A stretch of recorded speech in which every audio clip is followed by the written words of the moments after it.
जो घटनाक्रम घटी फेब्रुआरी 14 सारा भारत कांदी यार भितर ओडिशार मध्य 2 जवान शहीद होते पारिशिकर कथा कहतु जगतसिंहपुर बा नियाली रे मनोज बेहरा कथा कहतु जितेबाला परिवार कांदी से समय गोटे बार्ता आसीला जे क्रोधर वार्ता आसीला प्रतिशोधर वार्ता आसीला बदलार वार्ता आसीला एवं जो पारिशिकर गाँव में आम पूर्व जाइलु रिपोर्टिंग करूँ झील गोटे कथा कहते जिते बापा शहीद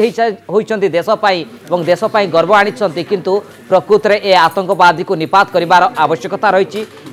शहीद को श्रेष्ठ श्रद्धांजलि दि जाऊ से अपील करते ठीक ठीक तार 12 दिन पर भारतीय जवान यार एक प्रतिशोध नहीं जहाँ आज घटनाक्रम किंतु प्रकृत में पारिशिकर गाँव में आम कनक न्यूज टीम पहुंचला और परिवार प्रतिक्रिया आनी कौन रही प्रतिक्रिया शहीद को परिवार किभली घटनाक्रम को नौकरी नजर पकेवा। भारत पाकिस्तान पे प्रतिशोध जो स्टेप नहीं खुशी लगला शुणी कि मैं चाहूँ आग को सेमती आक्रमण कर आतंकवाद विलुप्त करंतु। मुझे कहबी जे भारत वायुसेना जो प्रकार पदक्षेप नहीं सेटा हूँ बहुत बढ़िया उचित पदक्षेप आमती हमला जारी रही था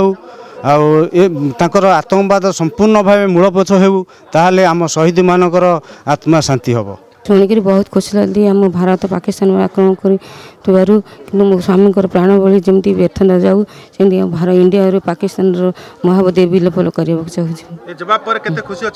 बहुत खुशी अच्छी बहुत गर्व अनुभव करमती भारत सरकार जमी पाकिस्तान कड़ा जवाब चाहते भारत सरकार प्रथम धन्यवाद जनाऊँ जे मो बापा को एमती हत्याकांड करते पाकिस्तान आतंकवादी मैंने से भारत सरकार पाकिस्तान मान को से दंड दि तेणु मुझे यही युद्धटा